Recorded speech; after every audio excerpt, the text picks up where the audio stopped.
Clemson from Lamar, you'd come into the stadium and see the names up on the Ring of Honor. Was there ever a time you thought, okay, Levon's going to be up there? Man, I just wanted a spot on the special teams.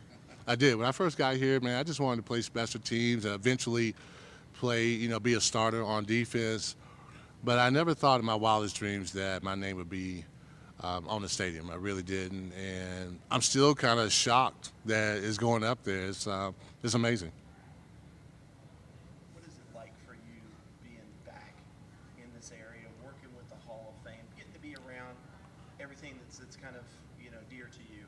Well, I know that I'm going to get the Clemson game on TV because I was in Arizona. It may not happen. When I was in Pittsburgh, it may not happen. So that's a great thing. But, South Carolina is home for me.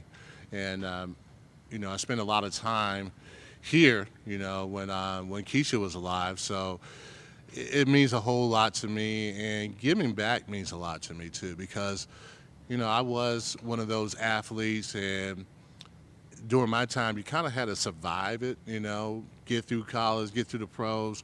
Really not a lot of mentors, but I felt that I was a mentor and I wanted to give back in a positive way. So this is an opportunity for me with the South Carolina Football Hall of Fame to give back.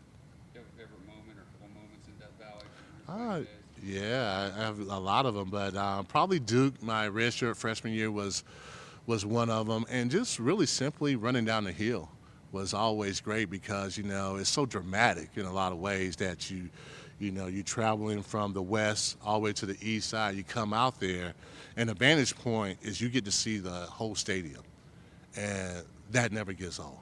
Now, you had to be careful running down the hill back in the day, but just running down that hill was amazing. And it still gives me goosebumps every time I see it, especially if I see it live. It's amazing. So that game, beating South Carolina, the times we beat South Carolina, so there's a lot of great memories here. That Duke game, I guess, would have been Spurrier, and they were undefeated that year. It was Spurrier, man. They had a great quarterback at the time. It wasn't Bennett. It was someone else. But they had a nice little passing offense. They had a little spread about them in Sports Illustrated. And I was getting to start that game because me and John Johnson kind of rotated. And I think one of the first big plays I made is they were trying to run a screenplay, and I made a sack, and it was a fumble. And, man, from that point on, I knew I belonged in college football. So.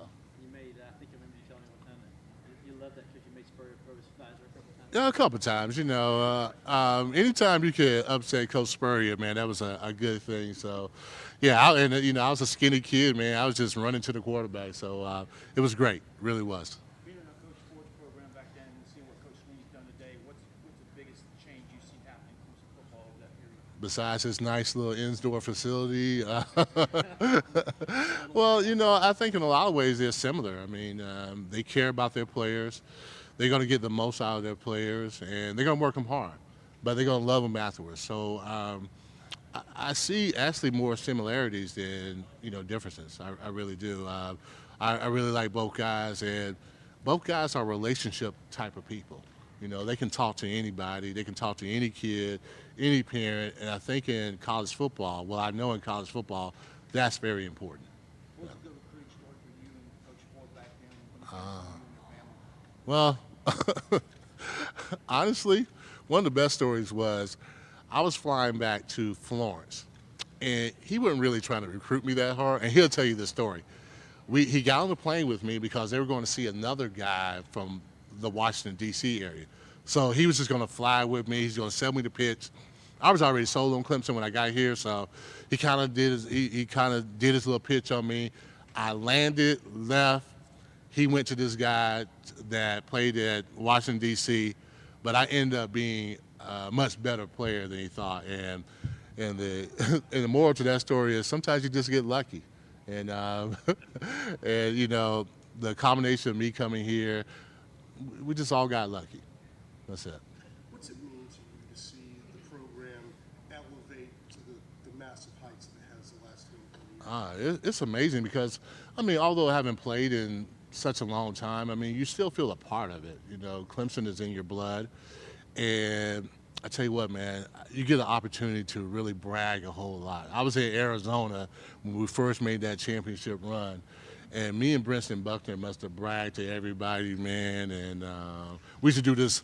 We used to do this Clemson strong thing every time at practice, and I'm sure we were irritating, but no, I mean, the thing that I like the most is that they are really creating young men.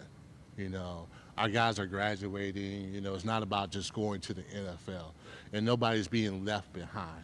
And I feel like that's one of the best things they're doing with the Paul journey. You know, kids are going abroad to go study.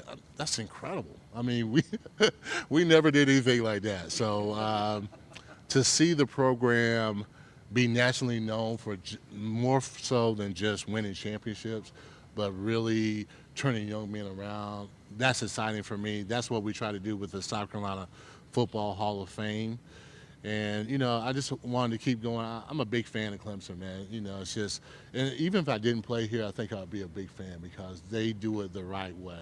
And you got to admire that. I think if you hate on excellence, you know, that's just too bad. I think it's excellent here, and I embrace it. I hope everybody else does too.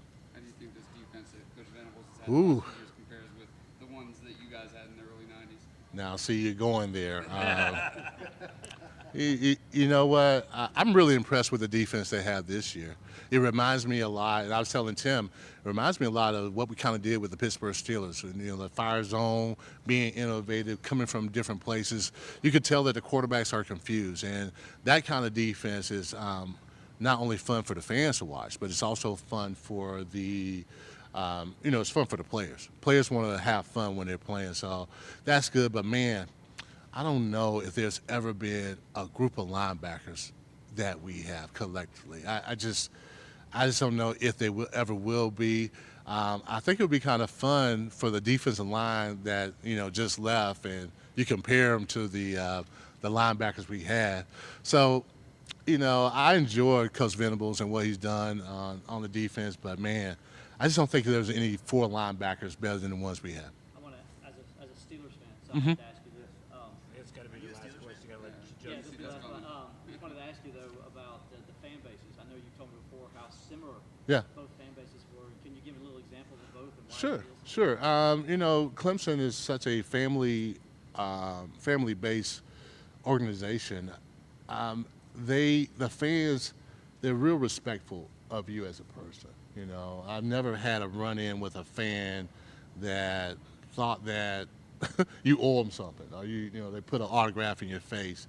And it was the same way with Pittsburgh. I think the fans there, they were just passionate. They love the teams. They love defense, you know, at Clemson and at Pittsburgh, so it was kind of cool for me. But they were just friendly, you know, friendly, nice, knowledgeable fans, and you got to appreciate that. Now, I went to Philly, and, man, it was a little different. A little different. Fans will call you out, man, and tell you suck and all that stuff. But, you know, I in my experience, I never got that from Clemson or Pittsburgh. So that was the thing that was really similar from both organizations. I got to let Joseph come in here. Levon's still going to be here for